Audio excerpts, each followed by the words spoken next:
All right, thank you, Desiree. Are men smarter than women?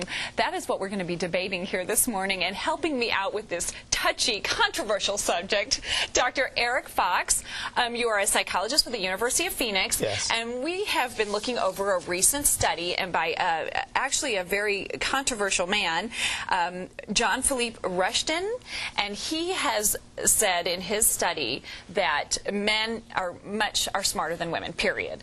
And we're here to refute that this morning, or at least I'm going to try my best. It's a very small percentage of people that he looked at, but he's saying that men have bigger brains and that they have, on the average, 4 points higher in their IQ score than women. Yeah, and the first thing that I looked at when I read the study out of the journal is this difference that we're seeing even real? First of all, he's really controversial. He's been divisive in a lot of things that he's said, and I'm not sure that he's as ethical as we'd like researchers to be. The first thing that I looked at was he sits on the editorial board for the journal Intelligence in which this is published.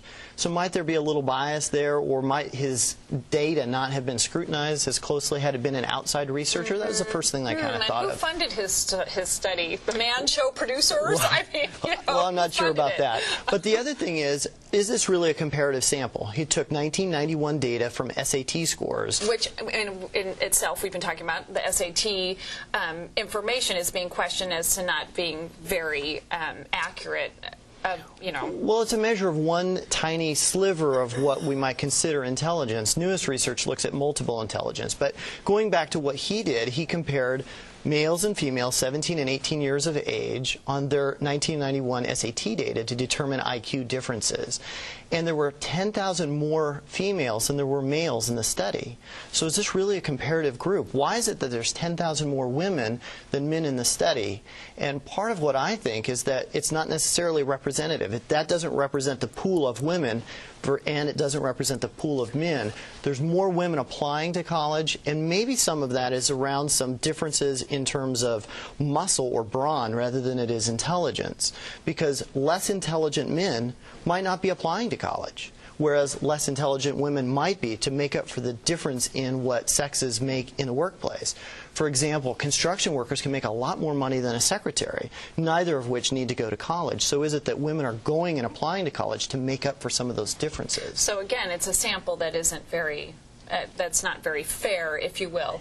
And then also, to take a 17-year-old and 18-year-old's SAT score and generalize and say, oh, well, then that represents the whole population, and all men must be smarter than all women, according to these 17 and 18-year-olds. Right. And again, the newest research says that intelligence is really about multiple intelligence. We're looking at one little sliver of what he's now extrapolating to be intelligence. And the conclusion is what concerns me the greatest. It's about, well, maybe men are better at this quick processing that's required in the SAT, but it doesn't then mean that they're smarter. That's a big conclusion to make. There are differences between men and women, and we know that, for example, in men's brains there's more gray matter, which is a processing neuron. And in women there's more white matter, which is a connecting neuron. The SAT is a test of quick processing. Might it be that men excel in that particular test because they have benefits based on their brains for that type of test? Certainly women excel in certain areas as well. Facial recognition. There are a lot of things that we know women do better, but we don't make the conclusion that women are then smarter. We don't? I don't. Come on, is your wife smarter, or are you smarter? My wife is smarter. Oh, see, well, there we go. Thank you so much. Well, I guess it just goes to show that, you have to take this study with a grain of salt and realize that it is just a small sample of the population, and that, truth be told, women are smarter than men. Thank you so much for being here. I'm so happy to talk to you. Dr. Eric Fox at the University of Phoenix.